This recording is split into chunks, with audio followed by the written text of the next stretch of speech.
So we are here with some women's basketball scores from earlier today and some updates from the conference tournaments going on. So we have Nicholas, 40-38 over UT Rio Grande Valley in the Southland first round, 804 in the fourth. We have Oregon State down to the Gonzaga, 44-42. We have UNLV, 62-59, lead over Boise State. And then Charlotte had to play 2 games in 2 days. Already they had to play Den in North Texas at University of North Texas. Then they had traveled to Fort Worth, Texas to play in the second round 24 hours later. They won that. Now they have to play Temple. So just had about a week off, almost a week off, 6 days off. So, and then we have some games from earlier today. We had a close one in the Southland first round game, 66-63. Northwestern State was up 10 at the end of 1. Then only scored 5 in that second to make it. It took Sam Corpus Christi. It's same off about 13 points, a little bit, not much more, but about even. That's the first one. But they played good defense and it was pretty even that third quarter and fourth for both teams. But just Northwestern just squeezed on the end, 66-63. Green Bay really had a solid second quarter. Ron Morris thought they might keep interested in that first quarter. But they just come with that solid second quarter by Green Bay, 67-63. So Northwestern moves on the Southland tournament quarterfinal tomorrow. Green Bay moves on the Barbasol Horizon League Championship final tomorrow. Rice moves on to the first semifinal tomorrow evening at 7 Eastern. And there's the upset number 1 seed UTSA. Will UTSA be a bid stealer? Will UTSA be an automatic qualifier in the WBIT? We will see. Idaho State advances to face Montana State in the Big Sky semifinal tomorrow. With the win over Weber State. Arkansas State advances to the NCAA tournament as they get their first ever program bid in the NCAA tournament for the women's basketball program. The first ever tournament appearance. And Arkansas State defeats James Madison, top team in the Sun Belt.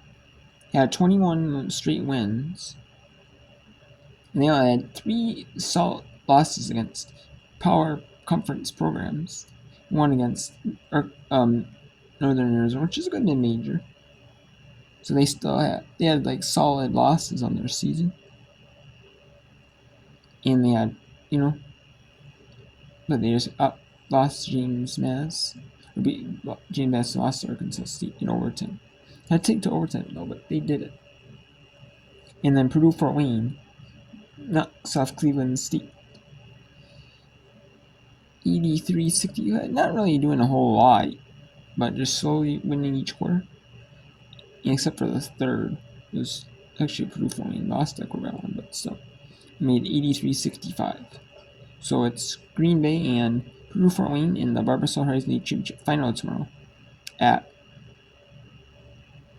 noon Eastern. And part of the school day, they have Kids Day. The local area school kids in schools districts, they come and do like a day, make a day of it there in the women's basketball championship at noon Eastern.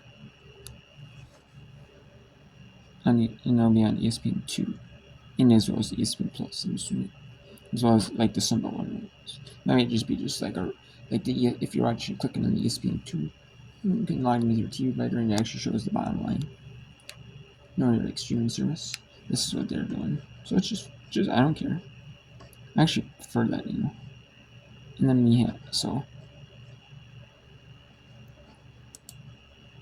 let's go to some of these conference tournaments. These conference tournaments, some of these leagues, you don't a lot of people, a lot of these people, some people just watch like the power conference programs.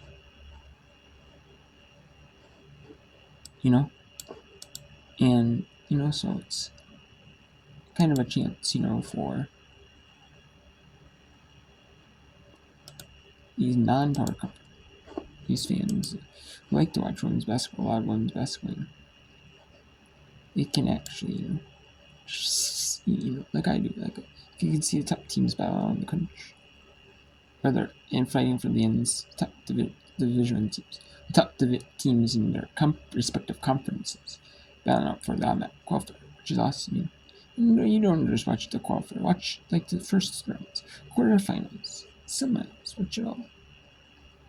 If you can. And then, like I said, so Northwestern State advances to face Incarnate Word in that one. Incarnate Word is the 4th seed. Incarnate Word is the 4th seed. And like I said, proof for a day matchup at Eastern Spin 2. And then Idaho State matches up with Montana State tomorrow at 2 p.m. Eastern, noon Mountain Time, which is being played Mountain. So, and then the winner of Nichols and UT Urban Valley plays the 3rd seed in Steve Austin, respectable. A really solid and respectable 26-5 in the second quarterfinal at 2:30 Eastern. The women's are in the afternoon. The men's are in the evening session.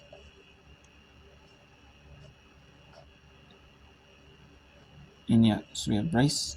It'll be Rice and the Charlotte Temple winner at 7 Eastern right there. And we have the West Coast Conference final going on at 4 Eastern, ESPN 2. A lot of these used to be on ESPN U, but they have moved them to like ESPN 2, which I think is for these women's finals. And, which is awesome, I think. Even if it needs to be a little bit earlier in the afternoon, based on, what they're what, I mean? Who cares?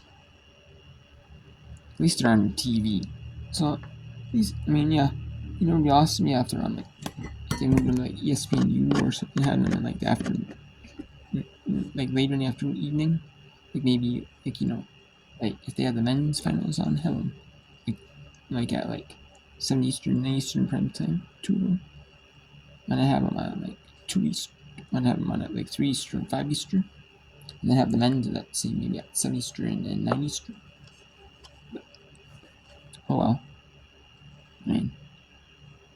At least it's a start, though. At least it's better, So, can't complain. Can't make too much, at least on TV, though. At least the majority of them are televised. 28 out of,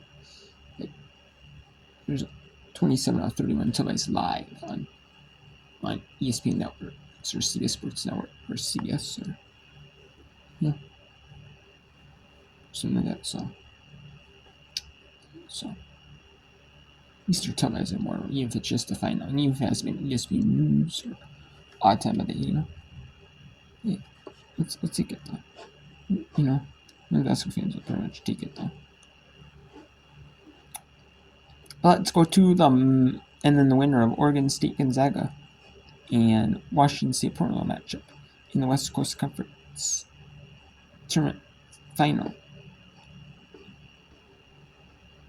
So let's actually go to the Mountain West Network, where UNLV leads Boise State 69-66 here.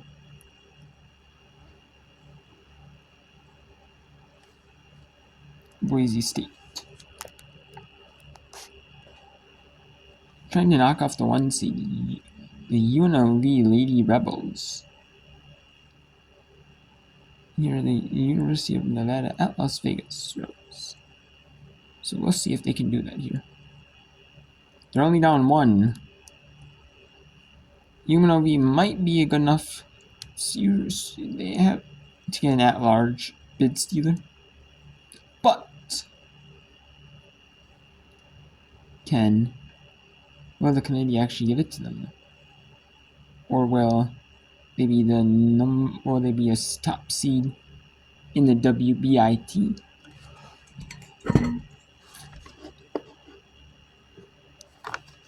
Inside help defense, but Alyssa Brown here, a chance to give UNLV a little bit more of a cushion. They called that on Thompson. That's her.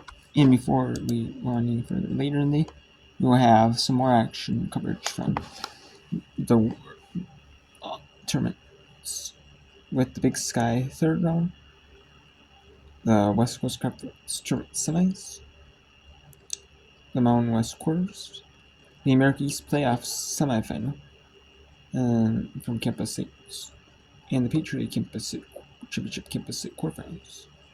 Then we have the Big East tournament final. We'll show you the American Athletic Conference Championship quarterfinal, the third one, along with the Northeast Conference quarterfinals at Campus 6, and then the third Mountain West Championship quarterfinal. And then I'll be able to show you the fourth one, or the fourth Mountain West one. I'm not really going to do that because, I'm not, so. But, especially when there's only, like, one on, then it'll be like, only two on, So. But, I will be able to show you a lot of these earlier in the day ones. Or earlier, later. And then tomorrow, I'll be able to show you the Big Sky semis. The WAC, I should be able to show you Big Sky semis. At least the Southland quarter, the second one. The second American Athletic quarter championship first round. CSA first round. West Coast Conference final. Some of the Big Sky's championship second semi. And then the 8 SWAT first round. Although there's some that are a lot of games, I know it's. See if there's like with only like 2 games and maybe, or one's at half, So I mean, but then I'll be able to show you, and I'll be able to show you SWAT first round. Team Mississippi State Florida, and show you some of the East and semis, and the American Athletic semi as well. So, and then some of the first Mountain West semi, and some of the first American Athletic Conference. Maybe all of it. But. Now let's go back to the Mountain West Network. UNLV up for Boise State. Pasco flashes off the screen, misses on the 3. Kiera Jackson dives in and pulls down the rebound. Picked it right up off the floor.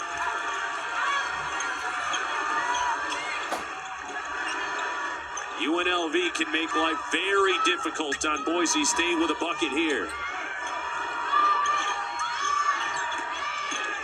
Alexander backing, turning. No. Brown had a hand on it, but the ball bounces on the end line out of bounds. Alyssa Brown has had a different level of activeness on the glass here in this fourth quarter of play. Even though she's struggling on the offensive end, she's making a difference by crashing the glass. 30-second timeout called by Gordy Presnell. Boise State ball with 1:37 to go, down 4. Old Trafford East. UNLV has outscored Boise State 22-13. They are +9 in this fourth quarter. And really, Kelly, this is where things get so tough in tournament play, especially when you have one team with fresh legs and another one that just played yesterday. Yeah, and I don't even think it's so much. Certainly that is a factor. But again, you're running on adrenaline at this point. The difference right now in this fourth quarter is you have a team and UNLV that is so battle tested. They are so used to being down in late game situations when you're playing Power 4 teams in the non-conference that they don't panic. They just have a level of composure and championship DNA in them that they're used to these big stake moments. No panic at all on the part of UNLV, and I don't know if anything exemplifies that more than Kiera Jackson, who's had a great fourth quarter.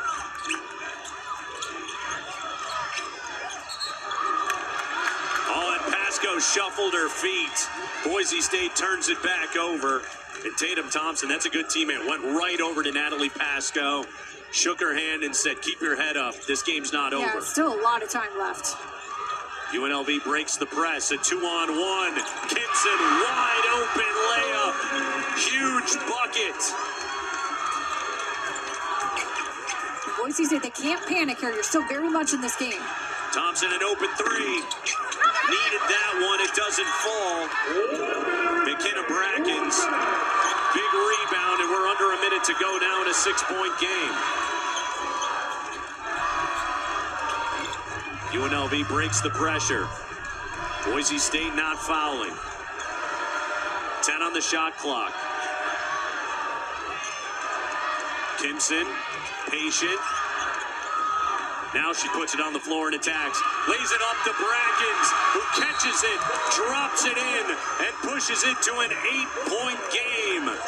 UNLV, the 4-time defending regular season champions, fired up here late in the fourth quarter. Amarachi Kimson is one of the best, if not the best, one-on-one player in the Mountain West. And she's so good at recognizing when she needs to take it all the way to the rim, or when she has a teammate like McKenna Brackens, who is open, has the seal, and can dump right down inside. And that was the biggest basket of this game. And it was McKenna Bracken's first basket of this game, as she finally hits from the floor with 33.4 seconds to go to put an 8-point separation between UNLV and Boise State. It's been a 7-0 run by the Lady Rebels here in the last couple of minutes. Now into a zone. Pasco, tough shot baseline. Ball knocked out of bounds. Alexander could not corral it. Boise State another possession now. They need a quick score and a foul, or perhaps a steal. And Thompson took too many steps off the inbound. I think she lost her balance. Really, the turnovers have been a factor for Boise State in this fourth quarter. Some unforced turnovers. It hasn't necessarily been the defense of UNLV that's been causing them. Full court pressure. And we'll see if they foul. And finally, Thompson comes over and fouls Kimson. And with 14.8 seconds to go, the UNLV Lady Rebels are poised to win their 10th straight game here in the Mountain West Tournament behind a huge fourth quarter from Kiera Jackson. UNLV has outscored Boise State by 13 here in the fourth. Kimson hits the first free throw. She now has 28 points in this game.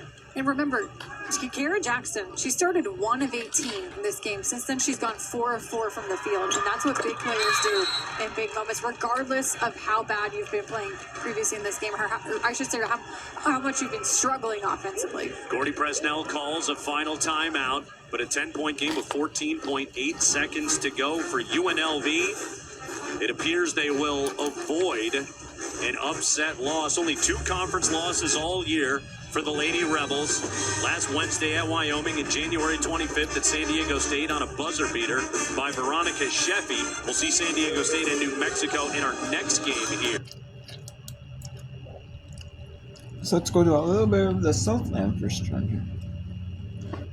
Or Nichols. And UNT we're going to bet on 50 on.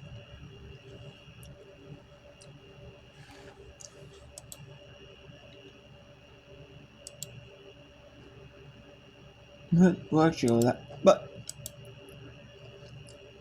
I'll let you know on this one if there's anything. How about you know, her team next thing beat, and we should win that one.